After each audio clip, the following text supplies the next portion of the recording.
বর্তমান সময়ে ইসলামী দলগুলো না ইসলাম বুঝে, না রাষ্ট্র বুঝে, না সমাজ বুঝে, না পরিস্থিতি বুঝে। যদি বুঝতো তারা কখনোই এই গণতন্ত্র নামক কমন সেন্স বিরোধী পন্থায় নেমে যেত না। তাদেরকে কে টিকা দিয়েছে, মানে তাদেরকে সে দায়িত্বটা কে দিয়ে দিল যে রাষ্ট্রের মধ্যে আপনি সরিয়ে কায়েম করেন, রাজনীতি এই এই করেন সেই করেন, যে যে কোনো পদ্ধতি দিয়ে করেন, এই দায়িত্বটা কে দিল তাকে? কে বলছে? আল্লাহ তার রসুল যে বলছে যে আপনি যেভাবেই পারেন রাষ্ট্র সরিয়ে কায়েম করে আসেন, রাষ্ট্রে ইসলাম কায়েম করে আসেন। এই যে একটা কমন সেন্স বিরোধী পদক্ষেপ তারা নিচ্ছে, এতে করে না তারা সাকসেস হবে, এতে করে না ইসলামের কোনো কল্যাণ হবে। এগুলি শুধু জনগণকে ধোঁকা দেওয়া। জনগণ বলতে আমি বোঝাচ্ছি সাধারণ মুসলিম যারা ইসলাম প্রিয়, যারা ইসলামকে বোঝার চেষ্টা করে, মানার চেষ্টা করে। এটা শুধুমাত্র তাদেরকে ধোঁকা দেওয়া এবং নিজেদেরকে নিজেরা ধোঁকা দেওয়া, অর্থাৎ নিজেদের মনকে তারা বুঝতে চায় যে হ্যাঁ আমরা তো কিছু করেছি। আপনি কিছু করেছেন সেটা মনে মনে বললে তো হবে না, সেটা শুদ্ধ হতে হবে, এটা রাইট হইতে হবে। নূহ আলাইহিস ইসলাম এত বছর দাওয়াত দিয়ে পাইলেন মাত্র কয়েকজন, আর আপনি মানে বিশাল একটা নেতা হয়ে গেলেন, আপনি রাষ্ট্রে ইসলাম কায়েম করে ফেলবেন যে কোনো পদ্ধতিতে হোক।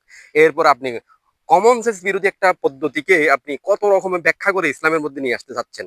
আর কত বড় বড় আল্লামা, আল্লাহু আকবার আল্লাহু আকবার, তাদের সাথে একমত হয়ে যাচ্ছে যে হ্যাঁ এখন তো পরিস্থিতি খুব খারাপ। আর খারাপ মানে আপনাকে বলছে কি যে এই এই রাষ্ট্রের মধ্যে এই পদ্ধতি দিয়ে ইসলাম কায়েম করতে হবে। আবার অনেকে যুক্তি দেয় যে যদি রাষ্ট্রটা তাদের কাছে সেকুলার বা তাদের কাছে ছেড়ে দিই, তাহলে তারা তো সব কিছু আর কিছুই করতে পারবে না। তারা কিছুই করতে পারবে না। আপনি শুধু ওখান থেকে সরে আসুন আর ইসলামের কথা বলুন, জনগণকে বোঝাতে চেষ্টা করুন যে ইসলাম হচ্ছে এটা, আমাদের এইভাবে জীবন বিধান দেওয়া আছে, আমরা এইভাবেই চলতে হবে। আপনারা এইভাবে প্ল্যাটফর্ম তৈরি করুন। দেখেন ওই নেতারা, যেই নেতারা নির্বাচন করতে যাচ্ছে বা রাষ্ট্রে ইসলাম বিরোধী কার্যকলাপ করবে, তারাই আপনাদের কাছে ধর্ণা দিবে। তারা আপনাদের অনুমতি ব্যতীত কিছুই করতে পারবে না। কিন্তু আপনারা তা না করে আপনারা একদল চলে গেলেন বুজুর্গি করি খানকায় দরবারে, আর রাস্তায় বের হবেন না। আবার আর দল চলে গেলেন একদম মাঠে ময়দানে, কিছু হইলে হুঙ্কার, কিছু হইলে হুঙ্কার, বুঝেন না কিছু না।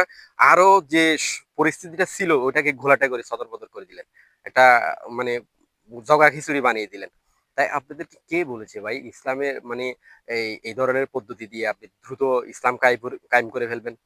বরংস ইসলাম ও মুসলমানদেরকে আপনারা পিছে নামিয়ে দিচ্ছেন। আপনারা দূরদর্শিতা অর্জন করুন।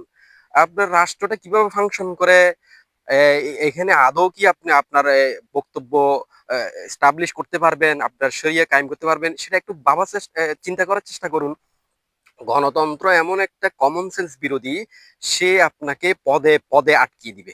আর আমাদের রাষ্ট্রগুলো এখন বর্তমানে এমন একটা কাঠামোর মধ্যে দাঁড়িয়েছে, আপনি কোনো একটা বিষয় করতে গেলেই আপনাকে মিডিয়া চেপে ধরবে, মিডিয়া আপনার সামনে গিয়ে হেনস্থা করতে চেষ্টা করবে। তখন আপনি নির্দ্বিধায় বা না পারতেই আপনি বলবেন যে ভাই আসলে আমরা তো এরকম, আমরা তো ওরকম, আমরা তো এটা করবো না, আমরা এটা করবো, যেটা এখন বর্তমান বিভিন্ন দলে বলতেছে আর কি, আমরা শরিয়া কায়েম করতে চাই না।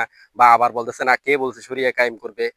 এক একজন এক এক সময় এক একজনকে বুঝ দেওয়ার চেষ্টা করতেছে। এটা শুধুমাত্র গণতন্ত্র নামক কমন সেন্স বিরোধী রাষ্ট্রে কায়েম থাকার কারণে সে এটা দিয়েই আপনাকে কি করতেছে, দমন নিপীড়ন করতেছে মানসিকভাবে। আপনি মানসিকভাবে ভেঙে পড়বেন। আর আপনি দিন দিন এমন একটা একটা বিষয় আবিষ্কার করবেন ইসলামের, যে এটাও জায়েজ ওইটাও জায়েজ, এভাবে এভাবে আবিষ্কার করতে করতে এক সময় আপনি ইসলামের মূল গণ্ডি থেকে বের হয়ে যাবেন। আপনি নিজেও বলতে পারবেন না। আর আপনি মনে মনে কামনা করবেন বা মনে মনে চিন্তা করবেন যে আমি তো এটা হিকমা করছি, আমি তো এটা না পারতে করতেছি, আমি তো এটা ইসলামের ভালোর জন্য করতেছি।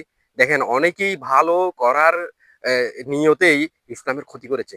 যুগে যুগে বহু মানুষ, সে বলছে যে আমরা তো ভালো কাজ করতেছি। একদল ছিল যারা মোহাম্মদ সাল্লাল্লাহু আলাইহি ওয়াসাল্লামের নামে বানিয়ে বানিয়ে জাল হাদিস বলতো মানুষকে ধর্মের দিকে আকৃষ্ট করার জন্য। তখন তাদেরকে যখন ফকিহ মুহাদ্দিসগণ ধরতো যে এই কথাটা তো মোহাম্মদ সাল্লাল্লাহু আলাইহি ওয়াসাল্লাম বলেন নাই, তখন তারা বলতো সমস্যা কোথায়? আমরা তো মানুষকে নসিহত করছি, ধর্মের দিকেই ডাকছি, ধর্মের বাণী শোনাচ্ছি। তারা যদি ইসলামে চলে আসে সমস্যা কোথায়? কিন্তু তারা বুঝে নেই যে মোহাম্মদ সাল্লাল্লাহু আলাইহি ওয়াসাল্লামের নামে মিথ্যা বলা মানে ইসলামের মৌলিক একটা কাঠামো ভেঙে দেওয়া। যখন যে কেউ মোহাম্মদ সাল্লাল্লাহু আলাইহি ওয়াসাল্লামের নামে একটা কথা বলিয়ে ফেললেই ইসলামের মৌলিক কাঠামো থাকে না আর, জগা খিচুড়ি হয়ে যায়। তার কারণেই কিন্তু আল্লাহ সুবহানাহু ওয়া তাআলা মুহাদ্দিস কিরামদেরকে পৃথিবীতে পাঠালেন, তারা এই বিষয়গুলো সংরক্ষণ করার জন্য। সালাম আলাইকুম।